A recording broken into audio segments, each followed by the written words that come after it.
பிப்ரவரி மாதத்திலேயே வெயில் கோடைக்காலம் போல கொளுத்த ஆரம்பித்து விட்டது. இந்த நிலையில் வங்கக்கடலில் உருவாகும் புதிய காற்றழுத்த தாழ்வு பகுதியால் தமிழ்நாட்டில் மழைக்கு வாய்ப்பிருப்பதாக சென்னை வானிலை ஆய்வு மையம் தெரிவித்துள்ளது. இதுகுறித்து வெளியிட்டுள்ள செய்திக்குறிப்பில், பூமத்திய ரேகைக்கு அருகில் உள்ள இந்திய பெருங்கடலின் கிழக்கு பகுதிகள் மற்றும் அதனை ஒட்டிய தென்கிழக்கு வங்கக்கடல் பகுதிகளின் மேல் ஒரு வளிமண்டல மேலடுக்கு சுழற்சி நிலவுகிறது. இதன் காரணமாக ஒரு காற்றழுத்த தாழ்வு பகுதி தெற்கு வங்கக்கடல் மற்றும் அதனை ஒட்டிய இந்திய பெருங்கடல் பகுதிகளில் பிப்ரவரி 15ஆம் தேதி உருவாகக்கூடும். தமிழகத்தில் பிப்ரவரி 15 முதல் 18ஆம் தேதி வரை வறண்ட வானிலை நிலவக்கூடும்.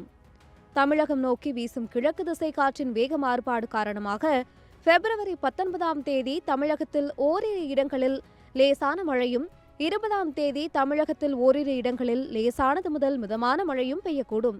வட தமிழக மாவட்டங்களில் பிப்ரவரி 15 முதல் 19ஆம் தேதி வரை ஓரிரு இடங்களில் அதிகாலை வேளையில் லேசான பனிமூட்டம் காணப்படும். குறிப்பாக சென்னை, திருவள்ளூர், காஞ்சிபுரம் மற்றும் செங்கல்பட்டு மாவட்டங்களில் ஓரிரு இடங்களில் அதிகாலை வேளையில் மிதமான பனிமூட்டம் காணப்படும். இவ்வாறு தெரிவித்துள்ளது.